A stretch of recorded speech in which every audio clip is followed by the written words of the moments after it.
বাঙালির শ্রেষ্ঠ উৎসব দুর্গা উৎসব। আর এই দুর্গা উৎসবকে কেন্দ্র করে এবছর হয়তো মনের কোণায় একটু বিষাদ রয়েছে আগেই। তার কারণ একদিকে আপনারা জানেন বন্যা, আর অন্যদিকে অভয়ার হত্যার ঘটনা। मेरा सफेद तुरंत खुले, भरपूर झाग दे और इसकी स्मार्ट साइंस दे स्मार्ट केयर और फ्रेशनेस। मेरी चॉइस मेरा सफेद। কিন্তু এসবের মাঝে কোথাও গিয়ে যেন একটু হলেও আশার আলো, একটু হলেও হয়তো খুশি, এবং সেই খুশির খবরটা আসছে তার একটাই কারণ, দুর্গা শক্তি। কি এই দুর্গা শক্তি? উপহার বললেও হয়তো ভুল হবে না। কেন্দ্রীয় সরকারের প্রকল্প, এবং সেই প্রকল্পের হাত ধরেই বাংলা এক নতুন দিশা দেখতে চলেছে। এই দুর্গা শক্তি, যেই দুর্গা শক্তির নাম দেওয়া হয়েছে এই প্রকল্পের, কিন্তু সেই প্রকল্পের মধ্য দিয়ে বহু যারা বর্তমান প্রজন্ম, যারা ভবিষ্যৎ প্রজন্ম, তাদের অনেকটা উন্নতি হবে, কর্মসংস্থান হবে, আর্থিক সচ্ছলতা বাড়বে, এবং একই সঙ্গে সামাজিক উন্নতিও সম্ভব হবে এই গোটা রাজ্যে এই প্রকল্পের মধ্য দিয়ে।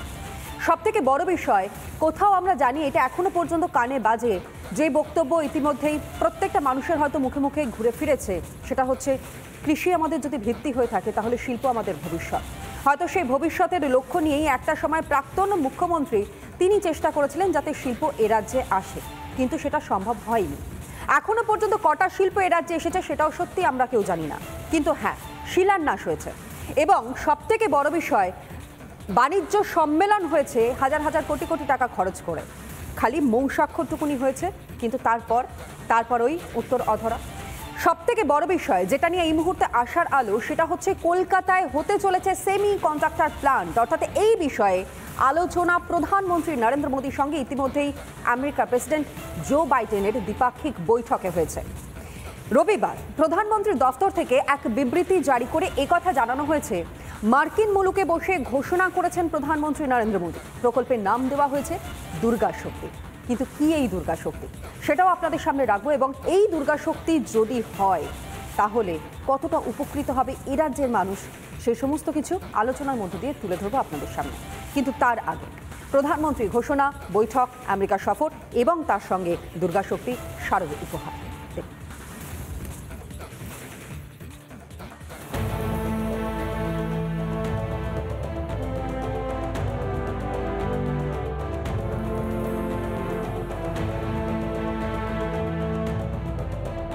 প্রধানমন্ত্রী নরেন্দ্র মোদীর হাত ধরে বাংলায় কর্মসংস্থানের বড় সুযোগ, কারণ কলকাতায় তৈরি হতে পারে ভারত মার্কিন সেমিকন্ডাক্টর প্রজেক্ট। भारत चाहता है दुनिया में ज्यादा से ज्यादा device made in India chip पर चले। ने सेमीकंडक्टर सेक्टर को भी भारत की तेज ग्रोथ का आधार बनाया है। मेड इन इंडिया चिप यहां अमेरिका में भी देखेंगे। ये छोटी सी चिप विकसित भारत की उड़ान को नई ऊंचाई पर ले जाएगी। আমেরিকা সফরে গিয়ে এ নিয়ে মার্কিন প্রেসিডেন্ট জো বাইডেনের সঙ্গে আলোচনা সেরে ফেললেন প্রধানমন্ত্রী মোদী। সেমিকন্ডাক্টর এক ধরনের বস্তু যা নির্দিষ্ট কিছু পরিস্থিতিতে তড়িৎবাহী হতে পারে। মূলত বিভিন্ন ধরনের বৈদ্যুতিন যন্ত্রপাতিতে সেমিকন্ডাক্টর ব্যবহার করা হয়। মোবাইল হোক বা ক্যামেরা কিংবা ল্যাপটপ, টিভি, এই যন্ত্রগুলিকে সচল রাখে এক বিশেষ ধরনের চিপ বা মাইক্রোচিপ। এই চিপ তৈরির ক্ষেত্রে একটি অত্যাবশ্যকীয় উপাদান হচ্ছে সেমিকন্ডাক্টর। কোয়াড সম্মেলনের ফাঁকে দ্বিপাক্ষিক বৈঠক করেন দুই দেশের রাষ্ট্রপ্রধান। মোদি বাইডেন কলকাতায় গ্লোবাল ফাউন্ডারিজের একটি কারখানা তৈরির বিষয়ে সহমত হন, যার পোশাকি নাম হবে GF কলকাতা পাওয়ার সেন্টার। শিল্প তো আসছে, কিন্তু সেই শিল্পের জন্য জমি সমস্যা হবে না তো? আয়ুষ্মান যোজনা, প্রধানমন্ত্রী বিশ্বকর্মা যোজনার মতো একাধিক প্রকল্পকে আটকে রেখেছেন। তিনি এবার অন্ততপক্ষে স্পিড ব্রেকার হয়ে দাঁড়াবেন না। 34 নম্বর জাতীয় সড়ক যেমন তার আমলে তৈরি হলো না, তিনি অন্তত সেমিকন্ডাক্টর ইন্ডাস্ট্রির ক্ষেত্রেও তাই করবেন না। দ্বিতীয় এয়ারপোর্ট যেমন তৈরি হলো না, তিনি অন্তত এবার তা করবেন না। সেমিকন্ডাক্টর ইন্ডাস্ট্রিটা করতে দিন, জমির ব্যবস্থা করুন, সহযোগী ভূমিকায় নিন। এই কেন্দ্রীয় সরকার কিংবা রাজ্য সরকার কাল যদি কোনো ইন্ডাস্ট্রি করতে চায়, বাংলার স্বার্থে সেই ইন্ডাস্ট্রি করার ক্ষেত্রে আমি সহযোগিতা করি, কিন্তু সেই ইন্ডাস্ট্রি করার নাম করে যদি কোনো শিল্পপতি আসেন আর সেই শিল্পপতির কাছ থেকে যদি বখরা চাওয়া হয়, তার উপরে অত্যাচার হয়, আমি কংগ্রেসের কর্মী হিসেবে আগেও প্রতিবাদ করেছি, এখন সভাপতি হিসেবেও এই প্রতিবাদ থাকবে। আমি জমি সংক্রান্ত ব্যাপার আমি বলতে পারবো না, তবে জমি সংক্রান্ত ব্যাপার নিয়ে আমার ল্যান্ড ডিপার্টমেন্টের কি বিষয় ছিল ল্যান্ড দপ্তরই বলতে পারবে, কিন্তু আমাদের রাজ্যে জমি নিয়ে কোনো সমস্যা আছে বলে মনে করি না। মুখ্যমন্ত্রী তা অনেকদিন আগেই জানিয়েছেন ল্যান্ড ব্যাংক আমাদের রাজ্যে আছে। মুখ্যমন্ত্রী শিল্পায়নের লোককে যেভাবে কাজ করে গেছেন, আমার মনে হয় না কেউ যদি কোনো সমস্যার কথা তোলেন সেটা রাজনৈতিক অভিপ্রায় তুলছেন। লোকসভা ভোটের আগে 3টি সেমিকন্ডাক্টর কারখানার প্রকল্পে সম্মতি দেয় মোদী সরকার। সম্প্রতি গুজরাটে একটি সেমিকন্ডাক্টর কারখানা তৈরিতে সবুজ সংকেত দেয় কেন্দ্র। সেটি তৈরি করছে কেন্স সেমিকন নামে একটি সংস্থা। এবার কলকাতাতেও একটি সেমিকন্ডাক্টর কারখানা তৈরি নিয়ে বাইডেনের সঙ্গে বৈঠক সেরে ফেললেন প্রধানমন্ত্রী মোদী। রিপাবলিক বাংলা। নিঃসন্দেহে অনেক অনেক অনেক বড় একটা ঘোষণা, আর এই ঘোষণা বাস্তবায়িত হওয়ার পর বুঝতে পারছেন কি হবে। একটু আলোচনা আমরা করি আজ এই বিষয়টা নিয়ে। সত্যি খুব ভালো খবর, আপনাদের সামনেও রাখতে পেরে ভালো লাগছে, কিন্তু এই যে বাস্তবায়ন এবং তার সঙ্গে চাকরি বাকরি পাওয়া এবং তার পরবর্তী সময় কি হতে চলেছে, যাদের সঙ্গে আলোচনা করে জানবার চেষ্টা করবো তারা এই মুহূর্তে উপস্থিত রয়েছেন আমাদের সঙ্গে। স্টুডিওতে রয়েছেন একেবারে ডান দিকে রয়েছেন ঝন্টু বড়াই, অধ্যাপক, আপনাকে আর স্বাগত জানাই এই অনুষ্ঠানে। আমাদের সঙ্গে রয়েছেন দেবাশিস ঘোষ, রাজনৈতিক বিশ্লেষক, আপনাকেও স্বাগত জানাই। এবং আমাদের সঙ্গে রয়েছেন অভিনেতা অরিত্র দত্ত বণিক, আপনাকেও স্বাগত জানাই আমাদের এই আলোচনায়। আমি শুরুতেই অরিত্রকে দিয়ে শুরু করব, তার কারণ ভবিষ্যৎ প্রজন্ম, বর্তমান প্রজন্ম এবং সবথেকে বড় বিষয় যে এই স্টেজে যারা দাঁড়িয়ে রয়েছে তারা ভাবনা চিন্তা করে যে যদি কোনো শিল্প আসে, কৃষি তো অবশ্যই রয়েছে, কিন্তু তার সঙ্গে সঙ্গে শিল্পটা আসা মানে হচ্ছে বহু মানুষের কর্মসংস্থান হওয়া। একটা সবুজ বিপ্লব শুধু নয়, তারই সঙ্গে সঙ্গে শিল্প বিপ্লবও যদি হয় সেটা হয়তো পরবর্তী সময় অনেক অনেক বেশি উপকারে আসবে প্রত্যেকের, এমনটা কি মনে হয়? আর সবথেকে বড় কথা, পুজোর আগে এরকম একটা উপহার। দেখুন, অবশ্যই এটা একটা গুরুত্বপূর্ণ ঘোষণা বলে আমি মনে করছি, এবং কেন কেন্দ্রীয় সরকার এরকম একটা বড় সিদ্ধান্ত নিয়েছেন তার পেছনে বিভিন্ন রকম পলিটিক্যাল কারণ রয়েছে, যার একটা গুরুত্বপূর্ণ ইঙ্গিত আমি কিছুদিন আগেই পেয়েছিলাম। কারণ প্রধানমন্ত্রীর যে ইকোনমিক অ্যাডভাইজারি কমিটি, তার পক্ষ থেকে সঞ্জীব সান্যাল মহাশয় তিনি একটি রিপোর্ট তৈরি করেন, যেখানে 1960-61 সাল থেকে 2023-24 পর্যন্ত ভারতবর্ষের বিভিন্ন রাজ্যগুলির জিডিপি, পার ক্যাপিটা ইনকাম ইত্যাদি বিভিন্ন অর্থনৈতিক প্যারামিটার নিয়ে একটা কম্পারেটিভ স্টাডি তিনি করেছেন। এবং সেই স্টাডিতে অ্যালার্মিংলি দেখা যাচ্ছে যে পশ্চিমবঙ্গের অবস্থা ড্রাস্টিক্যালি খারাপ। এবং সেই খারাপটা কতটা হতে পারে, 1960-61 সালে যেখানে ভারতবর্ষের যে সম্পূর্ণ জিডিপি, যেখানে পশ্চিমবঙ্গের কন্ট্রিবিউশন ছিল মোর দ্যান 10%, সেটা 2023-24 এসে প্রায় হাফ হয়ে গেছে, 5.6%-এর কাছাকাছি চলে এসছে এই মুহূর্তে আমাদের পশ্চিমবঙ্গের contribution to national GDP.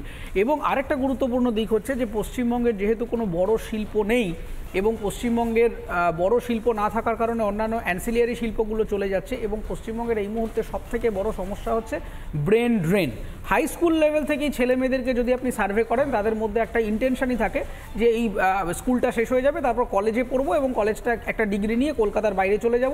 In fact এখন সামগ্রিক শিক্ষা ব্যবস্থায় এত খারাপ অবস্থা যে লোকজন স্কুলের পরেই বাইরে চলে যাওয়ার একটা পরিকল্পনা করছেন। সেই জায়গা থেকে কলকাতা এবং ইস্ট কোস্ট, যেটা আমাদের ভারতবর্ষের এই পূর্ব দিকটা নিয়ে কিন্তু কেন্দ্রীয় সরকার দীর্ঘদিন ধরেই ভাবছেন। এবং যেহেতু এই পূর্ব দিকে পশ্চিমবঙ্গ অ্যাজ আ স্টেট, তার যেহেতু প্রচুর রকম রিসোর্স রয়েছে, খনিজ সম্পদের রিসোর্স রয়েছে, প্রাকৃতিক রিসোর্স রয়েছে, পোর্ট রয়েছে, আমরা কোনো দিক থেকে কোনো জায়গায় ঘাটতিতে নেই, কেবল একটাই ঘাটতি রয়েছে, সেটা হচ্ছে পলিটিক্যাল স্টেবিলিটি বা রাজনৈতিক সুপরিবেশ, যাতে একজন বিনিয়োগকারী বা একজন শিল্পপতি তিনি আসতে পারেন এবং তার মনে যেটা দরকার সেটা হচ্ছে এটা সবথেকে বড় বিষয় যে পূর্ববর্তী যা সিচুয়েশনগুলোর সম্মুখীন আমরা হয়েছি তার প্রেক্ষিতে তুমি বলছো। বেশ, ঝন্টুদা। হ্যাঁ, 2021-এ মোদী এখানে নির্বাচন প্রচারে এসে একটা কথা বলেছিল যে স্বাধীনতার পর পশ্চিমবঙ্গ থেকে যা যা ছিনিয়ে নেওয়া হয়েছে তা আমি ফিরিয়ে দেব। আমি কালকে ঘোষণাটা যখন তোমরা টপিকটা আমাকে জানালে রাতে, তখন একটা বই পড়ছিলাম রঞ্জিত রায়ের দ্য অ্যাগনি অফ ওয়েস্ট বেঙ্গল।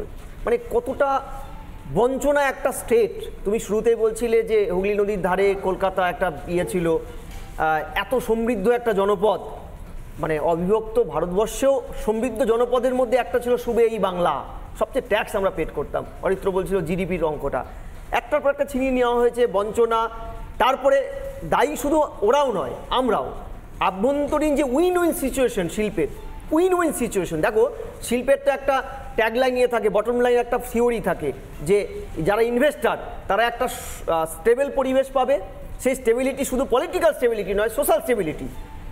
এই সোশ্যাল অ্যান্ড পলিটিক্যাল স্টেবিলিটিটা না থাকার জন্য 70-এর দশকের পর থেকে কিন্তু এখানে গ্র্যাজুয়ালি বাঙালি ইনভেস্টাররাও পালিয়েছে। মানে আমি বলছি বাঙালি ইনভেস্টাররাও বহু পালিয়ে গেছে, মানে তাদের তো ইনভেস্ট করতে হবে। বিহার তাদের কাছে অনেক সেফ জোন, ঝাড়খণ্ড অধুনা যেটা তৈরি হয়েছে সেফ জোন। ফলে এই সব কিছু প্রতিকূলতা সামলে 60,000 কোটি টাকার যে বিনিয়োগের এই ভয়ানক একটা সিদ্ধান্ত, মানে আমি কেন বলছি স্বাধীনতা এত বছর পরে আমাদের প্রজন্ম, অরিত্রদের প্রজন্ম, আমাদের পরের প্রজন্ম, এরা যে এইটা বাস্তবায়িত হতে দেখছে, বা যদি এটা সত্যিকারের সাকসেসফুলি পশ্চিমবঙ্গ সরকার ল্যান্ড ব্যাংক থেকে জমি দিয়ে কার্যকর করে, তনয় আমি তোমাকে বলছি যে গ্লোবাল কম্পিটেন্ট সেন্টার হিসাবে ভারতবর্ষের কেন পৃথিবীর মানচিত্রে কলকাতা স্থান পাবে। কারণ এই সেমিকন্ডাক্টর এটা কিন্তু একটা এমন ইন্ডাস্ট্রির পার্ট যা অনেকগুলো কনসলিডেটেড হেভি ইন্ডাস্ট্রিকে শুধু নয়, লাইট ইন্ডাস্ট্রিকেও বেগ দেবে, আমি এটা বলছি। আর তৃতীয় হচ্ছে এখানে আরও কিছু সমস্যা আছে, যে এই সেন্ট্রাল গভর্নমেন্টের এই একাধিক যে এই ধরনের বিনিয়োগের প্রস্তাব, এর আগেও 2014-এর পর থেকে একাধিকবার প্রস্তাব এসছে, শুধু পলিটিক্যাল সদিচ্ছা, ল্যান্ড অকুপেশনের সদিচ্ছা, এটা স্টেট গভর্নমেন্ট করে উঠতে পারেনি বলে কিন্তু সেটা কার্যকরী হয়নি। বিহারেও পর্যন্ত চলে গেছে কিছু কিছু ইন্ডাস্ট্রি। ফলে আমি খুব আশাবাদী যে এই ধরনের এত বড় একটা বিনিয়োগ স্টেট গভর্নমেন্ট অন্তত উদারভাবে এটা দেখবে। একদমই তাই। কিন্তু এই যে প্রকল্প নিয়ে আমরা কথা বলছি, এই যে একটা ভালো খবর বলছি, সেই ভালো খবরটা কি? এতক্ষণ ধরে গ্রাফিক্যালি আপনাদের সামনে আমরা পুরো বিষয়টা তুলে ধরেছিলাম, যেখানে একেবারে স্পষ্ট এই সেমি কন্ডাক্টর প্ল্যান্ট সেটা আসলে কি কাজ করবে এই প্ল্যান্ট, এবং একই সঙ্গে কতটা সংখ্যক মানুষ উপকৃত হবে। কিন্তু দেবাশিস বাবুর কাছে আমি এটা নিয়েই আসি। দেবাশিস বাবু, প্রায় বলা চলে 18 বছর পর আবারও কোথাও গিয়ে শিল্প সম্ভাবনার বিষয়টি সামনে আসছে। এত বছর আমাদেরকে অপেক্ষা করতে হলো না? 18 বছর কেন আমি জানি না। মানে সিঙ্গুরটা বোধহয় হয়েছিল 2011 সালে, যখন মমতা ব্যানার্জি সিঙ্গুরটা সিঙ্গুরটা না হয়ে উনি এলেন। 2011 থেকে হলে তো 13 বছর হয়। যাই হোক, আমি 18 বছরের হিসেবটা বুঝতে পারছিলাম। আর শুধু তো এখানে সিঙ্গুর নেই, সিঙ্গুরের পাশাপাশি আরো বেশ কয়েকটা জায়গা রয়েছে যেখানে শিল্প হওয়ার কথা ছিল। শিল্প সম্ভাবনার কথার কথা বলবো। আর এটা হচ্ছে যে আমরা তো সবাই খুব উল্লসিত হওয়ারই কথা, এত ভালো একটা সংবাদ। একটা যে কোনো শিল্প যদি আমাদের মতো এরম রাজ্যে আসে, তো রাজ্যের তো আর্থিক উন্নতি হবে। যেগুলো ঝন্টু বলছিল বা অরিত্র বলার চেষ্টা করেছে, যে যা শিল্প হলে যেগুলো হওয়ার কথা সেগুলো তো খুব ভালো, সেগুলোর মধ্যে কারো কোনো বিরোধ নেই। কিন্তু মুশকিল হচ্ছে আমাদের তো শুধু শুনে আমরা উল্লসিত হই। কারণ এর আগে মমতা ব্যানার্জির স্পেনে গিয়ে সৌরভ গাঙ্গুলিও ইস্পাত কারখানা তৈরি করে ফেলছেন প্রায়, তাহলে সেখানেও পশ্চিমবঙ্গের প্রচুর ডেভেলপমেন্ট হবে। আমি বলছি যে এগুলো কিন্তু আজকে প্রস্তাবের আকারে আছেন, এবং এই প্রস্তাবটার পরে একটা ডিলিংস হবে, এবং মানে টার্মস অ্যান্ড কন্ডিশন হবে, ওনারা শিল্পটা করবেন কি করবেন না, তার বিভিন্ন রকম শর্ত আসবে, তারপরে শিলান্যাসের প্রশ্ন আসবে, তারপর গিয়ে সেটা শিলান্যাসের কথা বলছেন, তার জন্য আলাদা সময় লাগে নাকি? যখন তখন শিলান্যাস। আমি আপনাকে উদাহরণ দিচ্ছি। কেইন্স সেমিকন বলে গুজরাটে একটি সংস্থা, সানন্দে, বিগত 4 বছর হয়ে গেল এখনো অবধি শিলান্যাসটা করে উঠতে পারেনি। মানে এই সেমিকন্ডাক্টর মেশিন, টাটাও চেষ্টা করছে, যেটাও প্রায় 4 বছর হয়ে গেল সেমিকন্ডাক্টর মেশিন এখনো হয়নি। আমি এখানে কোনো ডিমোটিভেশনের কথা বলছি না, আমি বলছি আমাদের জন্য সত্যিই তো ভালো খবর। কিন্তু এটা শুধু খবর হয়ে থাকলে হবে না, এটাকে তো আলটিমেটলি বাস্তবায়ন করতে হবে।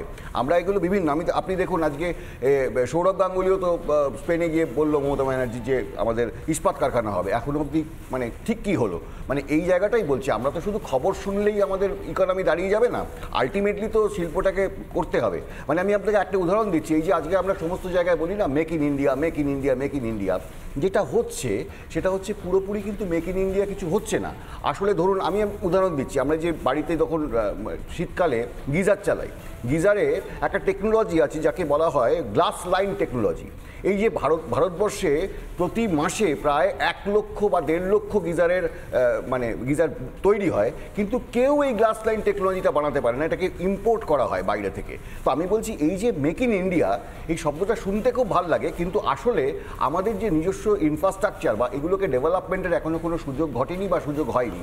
আমরা খুব মোদিজি যেটা অ্যানাউন্স করেছে শুনতে খুব ভালো লেগেছে, কিন্তু এটাকে বাস্তবায়ন করতে গেলে ইনফ্রাস্ট্রাকচারে প্রচুর ডেভেলপমেন্ট করতে হবে। ছোট ছোট অনেক জায়গা আছে, যেই জায়গাগুলোকে যদি কারেক্টিভ মেজার নেওয়া যায় তাহলে কিন্তু অলরেডি যে শিল্প, আমি শুধু কলকাতার কথা বলছি না, মানে ভারতবর্ষেও যদি কিছু হয় সেটার এফেক্ট তো কলকাতা পাবে।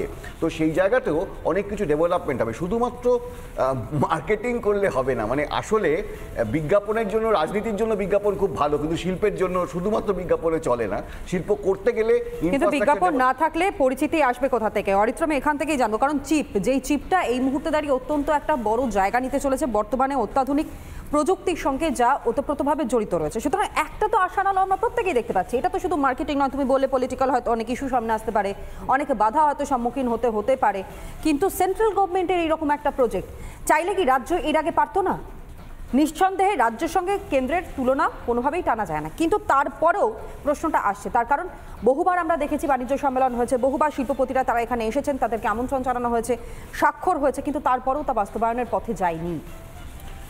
দেখুন, অবশ্যই রাজ্য চাইলে অন্যান্য অনেক কিছুই করতে পারত, এবং বিদেশ নীতি হয়তো রাজ্যের পার্ট নয়, কিন্তু বিদেশের আন্তর্জাতিক সম্পর্কের বাইরেও রাজ্যের রিসোর্সগুলিকে ব্যবহার করে রাজ্য চাইলে অনেক প্রজেক্টই করতে পারতো, কিন্তু করেনি। কিন্তু এই সেমিকন্ডাক্টর শুধুমাত্র একটা নাম বা একটা প্রযুক্তি তাই নয়, এই সেমিকন্ডাক্টরের সাথে কিছু কিন্তু রাজনৈতিক ক্ষমতাও জড়িয়ে আছে। তার কারণ গোটা বিশ্বে আপনি যদি দেখেন, এই গোটা আলোচনাটা সেমিকন্ডাক্টর আজকের নতুন আলোচনা নয়, কিন্তু 2021-22 যখন কোভিড পরিস্থিতি তৈরি হয়েছিল, সেই সময় কিন্তু আমাদের তাইওয়ান, চীন, আমেরিকা, এই গোটা যে আন্তঃসম্পর্কটা, নেটওয়ার্কটা ছড়িয়ে আছে, সেখানে একটা ভয়ঙ্কর সাপ্লাই চেন ক্রাইসিস তৈরি হয়।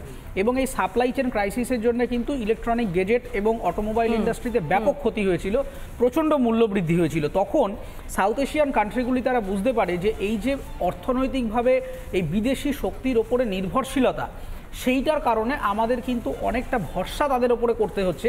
যখনই আমাদের কিন্তু এই যে ভরসার জায়গা বলছো, সেই ভরসার জায়গা থেকে যদি একটু সরে এসে নিজেরা নিজেদের মতন করে সবটা তৈরি করা সম্ভব হয়, তাহলে হয়তো অবশ্যই অন্যের ওপর মুখাপেক্ষী হয়ে থাকা জায়গাটা থাকবে না, যেই প্রচেষ্টা কিন্তু প্রধানমন্ত্রী নরেন্দ্র মোদী তিনি নিরন্তর করে চলেছেন।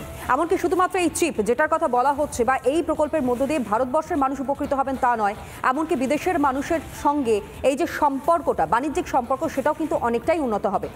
দেবাশিসবাবু হাত তুলেছেন, আমি অবশ্যই ছোট্ট একটা বিরতি নিয়ে আমাদেরকে ফিরতে হচ্ছে, সেই কারণে ছোট্ট একটা বিরতি নিয়ে ফিরে এসে আপনাদেরকে দেখাবো এই সেমি কন্ডাক্টর প্লান্ট যেটার কথা বলা হচ্ছে সেটা আসলে কি। তার আগে ছোট্ট একটা বিরতি।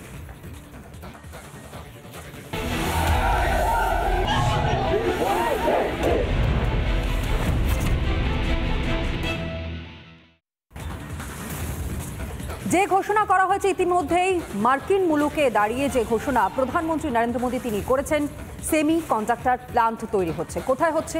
আমাদের রাজ্য, আপনার রাজ্য, আমার রাজ্য, এই পশ্চিমবাংলায়, অর্থাৎ এই বাংলার মাটিতে। কিন্তু কি এই বিষয়বস্তু, সেটা আসলে আপনাদের সামনে একটু তুলে ধরবার আমরা চেষ্টা করি এই বিগ ওয়ালে। প্লাজমাতে আরও তুলে ধরবো, যেটা দেখলে আরও হয়তো স্পষ্ট হবে গোটা বিষয়টা। দেখুন, কোন শিল্প আসতে চলেছে এই বঙ্গে, এই প্রশ্নটাই তো ঘুরপাক খাচ্ছে।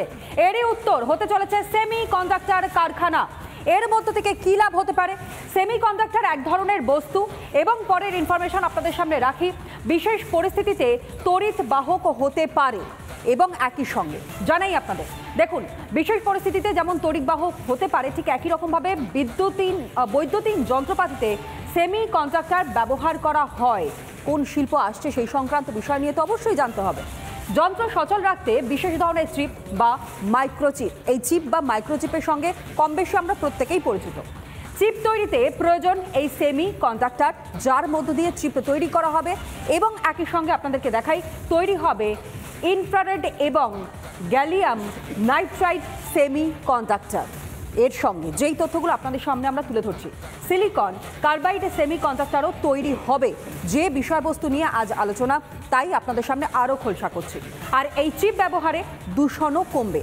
একটা ভয় থাকে, শিল্প হলে হয়তো এলাকা দূষিত হতে পারে, বায়ু দূষণ হোক, জল দূষণ হোক, যেটাই হোক না কেন, কিন্তু এক্ষেত্রে দূষণ অন্ততপক্ষে সামনে আসছে না। দূষণমুক্ত দেশ গঠনে এগিয়ে দেবে এই শিল্প, যেই শিল্প এই মুহূর্তে এই বাংলার জন্য আসছে বা বাংলায় আসছে, এবং তার নির্দিষ্ট সময়সীমা বেঁধে দেওয়া হচ্ছে 2025 সাল।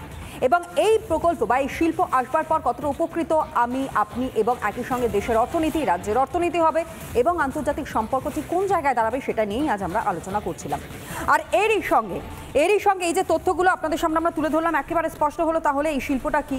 অনেকের অনেক রকমের ভয় থাকে, কিন্তু আজ শুধুমাত্র হয়তো একটাই ভয়, শিল্প আসা, শিল্পটা হয়ে যাওয়া, এবং তারপর আমরা প্রত্যেকে হয়তো এই আশার আলোটাই দেখছি যে শিল্প আমাদের রাজ্যেও হয়েছে, এটাই হয়তো আমরা বুক ফুলিয়ে বলতে পারবো। সব থেকে বড় বিষয় অরিত্র, দেখালাম তো যে এই চিপ বা এই শিল্পের মধ্যে দিয়ে কতটা উন্নতি হতে পারে, কিন্তু সব থেকে বড় বিষয় শুধুমাত্র যে এই শিল্পের মধ্যে দিয়ে আমাদের রাজ্যের উন্নতি হবে তা তো নয়, একসঙ্গে গোটা দেশের অর্থনৈতিক যে পরিস্থিতি তা অনেকটা উন্নত হবে এবং পাশাপাশি আন্তর্জাতিক সম্পর্ক, বাণিজ্যের ক্ষেত্রে বলো, পারস্পরিক সম্পর্ক বলো, সেটা উন্নত হবে এবং নতুন এক দিশা দেখাবে সব থেকে বড় কথা ভারতবর্ষ। দেখুন, এই ধরনের টেকনোলজিক্যাল ইনোভেশন এইগুলো প্রত্যেকটা দেশের ক্ষেত্রেই শুধুমাত্র এখন বাণিজ্যিক নয়, সেই দেশের জাতীয় আইডেন্টিটির ক্ষেত্রে একটা গুরুত্বপূর্ণ প্যারামিটার। এবং যে দেশের সাথে ভারতবর্ষ আজকে এই চুক্তি করছে, সেই আমেরিকা, তার ন্যাশনাল সিকিউরিটি অ্যাডভাইজার বা কনসালটেন্ট জেক সুলিভান একবার স্পষ্ট জানিয়েছিলেন যে আমেরিকাকে যদি শক্তিশালী হতে হয় বা যে কোনো দেশকে যদি শক্তিশালী হতে হয় এই মুহূর্তে, তাহলে তিনটে জিনিসের ওপরে নজর রাখতে হবে। একটা হচ্ছে এই ধরনের কন্ডাক্টর, চিপ বা মাইক্রো কম্পিউটার এই ধরনের, দ্বিতীয়টা হচ্ছে ক্লিন এনার্জি টেকনোলজি, এবং থার্ডটা হচ্ছে যে বায়োমেডিক্যাল উইপেন অথবা বায়ো ম্যানুফ্যাকচারিং। এই দিকটায় কিন্তু আমাদেরকে মানে যে কোনো দেশকেই জাতি হিসাবে গড়ে তোলার জন্য ফোকাস করতে হবে। এটা কিন্তু একদম পশ্চিমের কনসেপ্ট এবং ভারতবর্ষ সেই জায়গা থেকে যে দর্শনটা নিয়েছে সেটা হচ্ছে দক্ষিণ এশিয়ায় এই মুহূর্তে ভারতবর্ষের যেহেতু একটা গুরুত্বপূর্ণ অবস্থান রয়েছে এবং আশপাশের দেশগুলিতে যেভাবে বিদেশি শক্তির অনুপ্রবেশ ঘটছে, তারা ভারতবর্ষকে একটা কারণেই একটু সমঝে চলে, সেটা হচ্ছে তার অর্থনৈতিক ক্ষমতা। এবং খুব ইম্পর্টেন্ট যে অ্যাসপেক্টটা সেটা হচ্ছে এই মুহূর্তে বলা হচ্ছে যে ভারতবর্ষের জনসংখ্যাটা এমন একটা গুরুত্বপূর্ণ জায়গায় রয়েছে যে আগামী 1 থেকে 2 দশক বা 3 দশক সেটা কিন্তু ভারতবর্ষের জন্য খুব গুরুত্বপূর্ণ। ফলে ভারতবর্ষ জাতি হিসেবে বা দেশ হিসেবে যদি এগোতে হয় তাহলে এই 2-3 দশকের মধ্যে আমাদের ম্যাক্সিমাম আউটকামটা এখান থেকে বের করে নিতে হবে। এবং সেমিকন্ডাক্টর তৈরি হওয়া মানে শুধু একটা দোকান বা একটা কারখানা হবে তাই নয়, এই সেমিকন্ডাক্টরকে ঘিরে অটোমোবাইল থেকে, কম্পিউটার থেকে শুরু করে ইলেকট্রনিক্স সমস্ত অ্যান্সিলিয়ারি ইন্ডাস্ট্রিগুলিতে একটা বড় ওয়েভ আসতে পারে, যেটা এতদিন তাইওয়ানে হয়েছে, জাপানে হয়েছে, আমেরিকায় হয়েছে, চীনে হয়েছে। ভারতবর্ষ যদি সত্যিই এই প্রযুক্তিকে ব্যবহার করতে পারে তাহলে শুধুমাত্র কোনো একজন নেতা লাভবান হবেন বা কোনো একটা দল লাভবান তাই হবে এরকম কোনো ব্যাপার নেই। প্রজন্ম হিসেবে এর কিন্তু একটা কম্পাউন্ডিং এফেক্ট ভারতবর্ষের অর্থনীতিতে থাকতে পারে, তার কারণ ওভারঅল একাধিক ইন্ডাস্ট্রিতে প্রভাব পড়বে। এবং সবথেকে গুরুত্বপূর্ণ ব্যাপার হচ্ছে এই যে মেক ইন ইন্ডিয়া কনসেপ্টটা, যে অন্যান্য দেশের ওপরে নির্ভর না হয়ে নিজের উৎপাদনটা নিজে করা এবং সেলফ সাফিসিয়েন্ট হওয়া, এই আত্মনির্ভরশীলতাটা খুব গুরুত্বপূর্ণ একটা রাজনৈতিক অ্যাম্বিশন এবং এটা আমি খুবই আশাবাদী। তবু আমি রাজ্য সরকারকে বলবো যে অন্যান্য জায়গার ক্ষেত্রে যেরকম ক্রমাগত একটা কেন্দ্র বিরোধী অ্যাপ্রোচ নেওয়া হয়েছে, কোনো কিছু হলেই যা প্রকল্প আসবে রিজেক্ট করে দেবো, টাকা এলে প্রজেক্ট করব না, এই যে একটা জগা খিচুড়ি করে দেওয়ার একটা প্রচণ্ড ব্যবস্থা, দয়া করে এইটাকে ওই ভোটের ইস্তেহারে ভাববেন না। এটার একটা বৃহত্তর যে পরিধি আছে, একটা প্রজন্ম তৈরি করার যে পরিধি আছে, যেভাবে পশ্চিমবঙ্গ এবং ভারতবর্ষ থেকে ছেলেমেয়েরা অন্যান্য দেশে বা অন্যান্য রাজ্যে চলে যাচ্ছে, সেখান থেকে আমাদের মেধাটা এখন কিন্তু স্কিল এবং ইন্টেলেকচুয়াল প্রপার্টি কিন্তু সব থেকে বড় হাতিয়ার। ফলে এই ইন্টেলেকচুয়াল প্রপার্টি এবং ইন্টেলেক্টকে কীভাবে ধরে রাখতে পারি তার জন্য এই ধরনের ইন্ডাস্ট্রি অত্যন্ত গুরুত্বপূর্ণ বলে আমি মনে করছি। একদমই তাই, অর্থাৎ সার্বিক উন্নতি সম্ভব এর মধ্য দিয়ে, এটাই কিন্তু বক্তব্যে উঠে আসলো। কিন্তু এরই পাশাপাশি যেমনটা অরিত্র এই মুহূর্তে বললো, কানে খুব লাগলো যে বিভিন্ন সময় বিরোধিতা করব বলে বিরোধিতা করা, মানে আমি আপনাকে পছন্দ করি না সুতরাং আপনার নামে বিরোধিতা করব, তাতে আপনার যতই ভালো থাক না কেন সেটা আমি চোখ বন্ধ করে থাকবো, তা দেখবো না। কিন্তু তারপরে আবার এই যে অর্থ না নেওয়া, ফিরিয়ে দেওয়া, তারপরেও আমরা এরকম দেখেছি যে হাত জোর করে এটাও বলা, অনুরোধ করা যে আমাদেরকে টাকাটা দিন, না হলে বড় অসুবিধা হচ্ছে। তো এই রকম ব্যবহার করবার কারণটা কি? দেবাশিস বাবুর কাছে আমি আসবো, কিন্তু তার আগে এই যে কথা দিয়ে কথা রাখা, অনেক সময় তো দেখেছি নেতারা কথা দিয়ে কথা রাখেন না, প্রতিশ্রুতি তারা রাখেন না, কিন্তু প্রধানমন্ত্রী নরেন্দ্র মোদী তিনি কথা রেখেছেন। লোকসভা ভোটের আগে সিনিয়র এডিটর ময়ূখ রঞ্জন ঘোষকে দেওয়া সাক্ষাৎকারে তিনি বলেছিলেন যে ভোটের পরেই শিল্প আসবে এবং শিল্প উন্নয়ন হবে। বলেছিলেন আগামী মাসগুলো দেখুন আর আমাকে সুযোগ দিন। আর সেই সুযোগটাই প্রধানমন্ত্রী তিনি কিন্তু দেখিয়ে দিয়েছেন চোখে আঙুল দিয়ে, যে সত্যি ভরসা রাখলে কাজটা হয়। একবার সেই ইন্টারভিউটা আপনাদের সামনে রাখি, দেখুন কি বলেছিলেন। You have been one of the expert in bringing business in Gujarat. Bangalore के लिए वो क्या करेंगे आप? मैंने उनको पहले भी एडवाइस दी है कि आपको ये करना चाहिए, और मैं हिंदुस्तान के हर राज्य को क्योंकि हमने G20 अलग अलग राज्यों में क्यों किया, इसीलिए किया कि उन राज्यों का प्रोजेक्शन हो, वे अपने राज्यों को फोकस करें ताकि दुनिया का ध्यान जाए। तो मेरी तरफ से जो भी मदद चाहिए मैं बढ़ चढ़कर मदद देना चाहूंगा। তাঁর দিক থেকে যতটা সম্ভব তিনি সর্বরকমভাবে সহযোগিতা করবেন, একবারে স্পষ্ট বার্তা দিয়ে গিয়েছিলেন। আর সেই স্পষ্ট বার্তা স্পষ্ট হলো গতকালের এই অ্যানাউন্সমেন্টের পর। দেবাশিস বাবু, আর যেটা অরিত্র বললো ওখান থেকে আমি শুরু করছি, মানে এটার মধ্যে কোনো রাজনীতি খুঁজে লাভ নেই। এটা সত্যি যদি এটা করা যায় তাহলে তো ভবিষ্যৎ প্রজন্মের জন্য, রাজ্যের জন্য, দেশের জন্য সব দিক থেকে জরুরি। যেমন ধরুন এখন টাটা ইলেকট্রিক থেকে শুরু করে আদানি গ্রুপ এবং L&T এরা কিন্তু অলরেডি গুজরাটের ধলেরাতে মোটামুটি শুরু করে দিয়েছে এবং শিলান্যাস বা এগুলো শুরু হতে চলেছে। এবং যেটা শোনা যাচ্ছে সেটা প্রায় এই পুরোটা নিলে 1.5 ট্রিলিয়ন ইকোনমিতে এরকম একটা গ্রোথ আসার সম্ভাবনা আছে। এবং যেটা দাবি করা হচ্ছে 70 million chip per day production capacity আছে, মানে 70 মিলিয়ন চিপ মানে বিশাল ব্যাপার।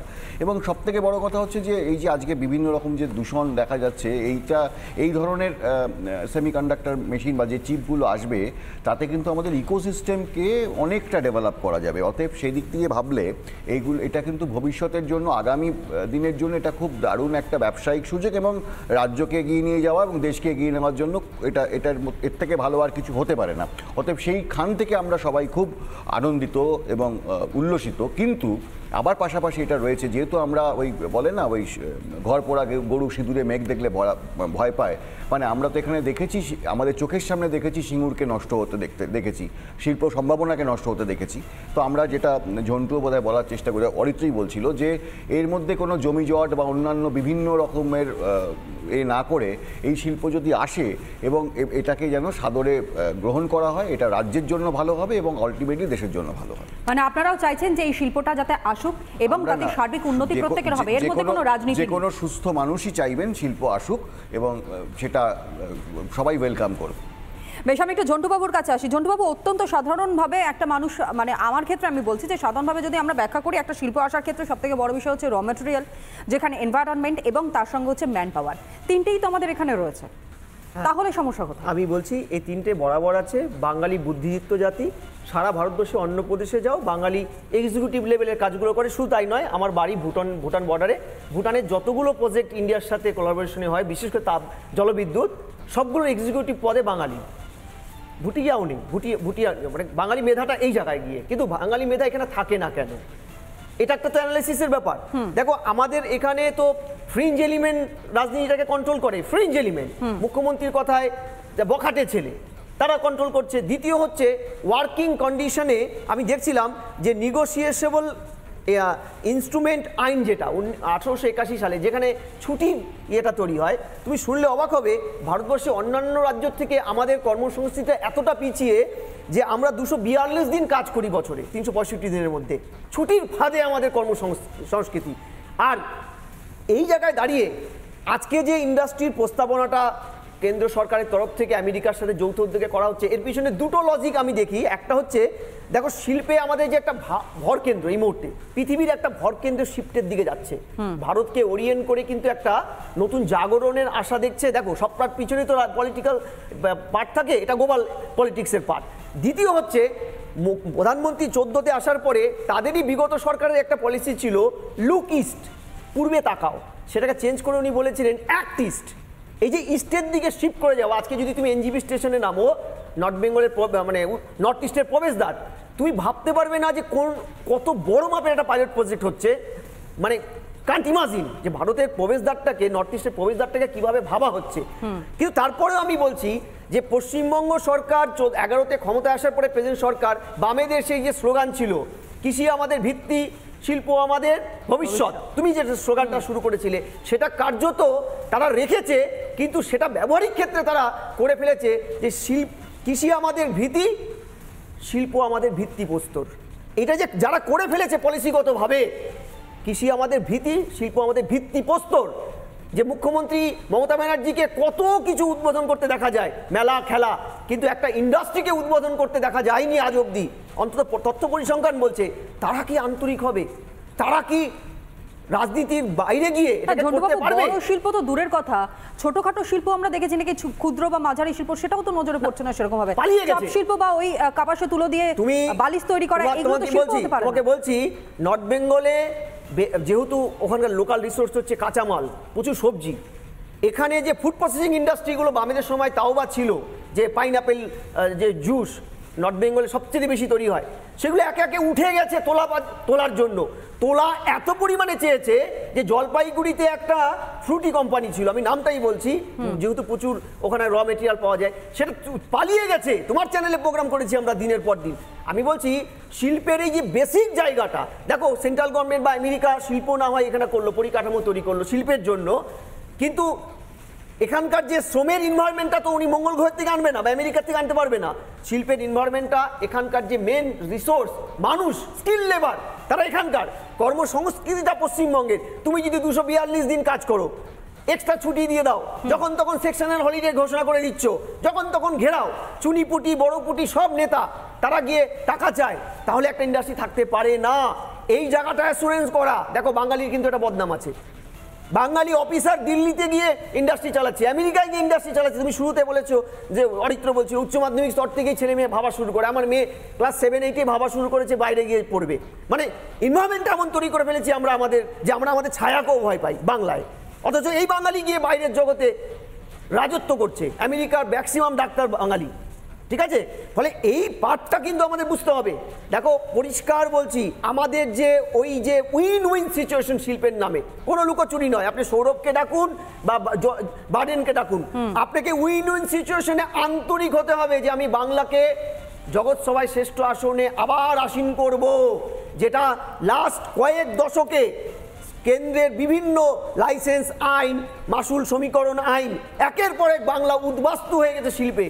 এটাকে যদি আমার পুনরায় আনতে হয়, তোমাকে রাজনীতির বাঙালি রাজনীতিবিদ, বাঙালির যে এই যে সর্বগ্রাসী রাজনীতি, এই চরিত্রের বাইরে বেরোতে হবে। একদমই তাই, চরিত্রের বদল ঘটানো ভীষণভাবে প্রয়োজন। অরিত্র, দেখো সব থেকে বড় বিষয় শুধু যে চরিত্রের বদল তা নয়, আমি যেমনটা কিছুক্ষণ আগে বলছিলাম যে একটা আর্থসামাজিক পরিস্থিতি এমন জায়গায় নিয়ে যাওয়া যাতে নিজেরা আত্মনির্ভর হতে পারে, এবং এরই সঙ্গে এই যে বারংবার বিদেশি শক্তির কাছে মাথা নোয়ানো তো ভারতবর্ষ কখনোই নোয়ায়নি, বরং প্রতিরক্ষা ক্ষেত্রে আমরা দেখেছি যথেষ্ট উন্নত জায়গায় এই মুহূর্তে ভারতবর্ষ রয়েছে। ঠিক তার পাশাপাশি এই যে চীনের মতন বেশ কিছু দেশ যারা চাইছে যে ঘাড়ে নিঃশ্বাস ফেলতে, তারাও পাচ্ছে না। এই শিল্প হওয়ার পর আরো কিছুটা তারা ব্যাকফুটে যাবে, ভয় পাবে মনে হয়। দেখুন অবশ্যই চীন শুধুমাত্র যে ঘাড়ের কাছে নিঃশ্বাস ফেলছে তা না, কিছুদিন আগেই খবরের কাগজে রিপোর্ট আছে চেষ্টা করছে, পারছে না। হ্যাঁ, অরুণাচল প্রদেশের কাছে তারা বারবার ঢোকার চেষ্টা করছে, এবং চীন যে জায়গাটা টার্গেট করে বা যে কোনো বিদেশি শক্তি যে জায়গাটা টার্গেট করে, আমাদের রাজ্য সরকার পারলে পরে সেদিকেই ঝুঁকে যায়। সেটা হচ্ছে আমাদের অভ্যন্তরীণ গোলযোগ। ঠিক, আমাদের এই অভ্যন্তরীণ গোলযোগটা কিন্তু আমাদের ন্যাশনাল ইউনিটির জন্য অত্যন্ত গুরুত্বপূর্ণ একটা ফ্যাক্টর হয়ে দাঁড়ায়। তার কারণ আমরা যদি ভেতর থেকে ক্ষয়ে যায়, তাহলে বাইরেটা যতই ঠিক থাকুক না কেন, চট করে সিস্টেমটা ভেঙে পড়বে। আর সেই জায়গাটায় কিন্তু আমাদের এই রাজ্য এবং কেন্দ্রের সুসম্পর্কটা অত্যন্ত গুরুত্বপূর্ণ ফ্যাক্টর। এই যে ক্রমাগত যে বার্তাগুলো রাজ্য সরকার দিচ্ছে, আজকে ডিভিসি থেকে লোক তুলে নেওয়া, কালকে সেন্টারের পয়সা না দেওয়া, এই জিনিসগুলো কিন্তু একটা খারাপ মেসেজ তৈরি হচ্ছে ভারতবর্ষের নামে, যেখানে ফেডারেল স্ট্রাকচারটা কাজ করছে। মানে স্পষ্ট বার্তা হচ্ছে গৃহযুদ্ধ বন্ধ হোক এবং প্রত্যেকে একসাথে হাতে হাত দিয়ে কাজ করুক। একেবারে 10 সেকেন্ড, একদম সময় নেই, আমি ঝন্টুবাবুকে দিয়ে আমি বলছি যে এই একই ঘটনা আমি অরিত্রকে টেনে নিয়ে বলছি যে আমাদের রিসোর্সের অভাব নেই, আমরা বেঙ্গল টু বেঙ্গল রোড এখনো তৈরি করতে পারিনি, আমাদের আন্তরিকতা নেই। এখনো পশ্চিমবঙ্গের একটা প্রান্ত থেকে রাজধানী কলকাতায় আসতে গেলে আমাকে 2-3টে স্টেটের ভিতর দিয়ে আসতে হয়। এই জায়গাটা কেন হচ্ছে না? বিধানচন্দ্র রায়ের পরে দায়িত্ববান পলিটিশিয়ান বাংলায় বাঙালিরা পেল না কেন? কেন বিধ্বংসী রাজনীতির শিকার আমরা? বেশ, অর্থাৎ কোনো রাজনীতি নয়, একটা বিষয় স্পষ্ট যে রাজনীতি নয়, রাজনীতির ঊর্ধ্বে গিয়ে সার্বিকভাবে রাজ্যের মানুষের, দেশের মানুষের কথা ভাবুক রাজনীতিবিদরা, তাহলেই হয়তো সর্বোপরি সবথেকে বড় বিষয় আরও একটা নতুন শিখরে পৌঁছতে পারবে গোটা ভারতবর্ষ, গোটা ভারতবর্ষের মানুষ। আজকের মতন আলোচনা আমাদের যেহেতু সময় একদম হাতে নেই, সুতরাং শেষ করতে হচ্ছে, কিন্তু এরই পাশাপাশি আপনারা জানেন ইতিমধ্যেই দক্ষিণবঙ্গের একাধিক জেলা বন্যা কবলিত এলাকা পরিদর্শনে প্রত্যেকটা সময় প্রত্যেকে গিয়েছেন, কিন্তু এরই মধ্যে ভ্রুকুটি হচ্ছে বৃষ্টি হতে পারে। পূর্বাভাস এমনটাই বলছে। আলিপুর আবহাওয়া দপ্তরের কি রিপোর্ট সামনে আসছে আপনাদের সামনে রাখি 1 মিনিটে, দেখুন।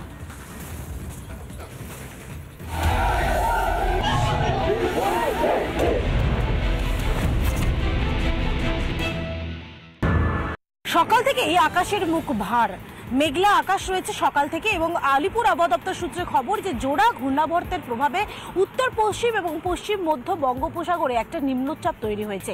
আর এই নিম্নচাপের জেরেই দক্ষিণবঙ্গের বেশ কয়েকটি জেলায় ভারী অতি ভারী বৃষ্টির সতর্কতা ইতিমধ্যেই জারি করা হয়েছে।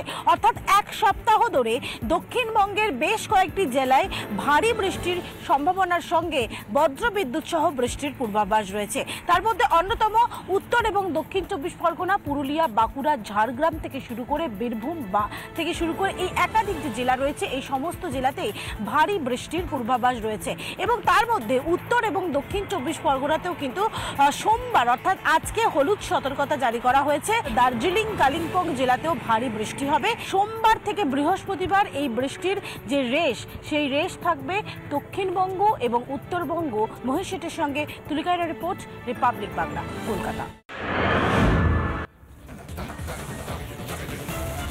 ওয়েদার অফিস থেকে কি পূর্বাভাস দিচ্ছে তা আপনাদের সামনে 1 মিনিটের জন্য তুলে ধরেছিলাম, কিন্তু এরই সঙ্গে যে ভ্রুকুটি নতুন করে বৃষ্টি শুরু হবে। এছাড়াও আরও একাধিক খবর এবং ব্রেকিং খবরের জন্য আপনাদের নজর থাকুক রিপাবলিক বাংলায়। ফিরছি ছোট্ট একটা বিরতি।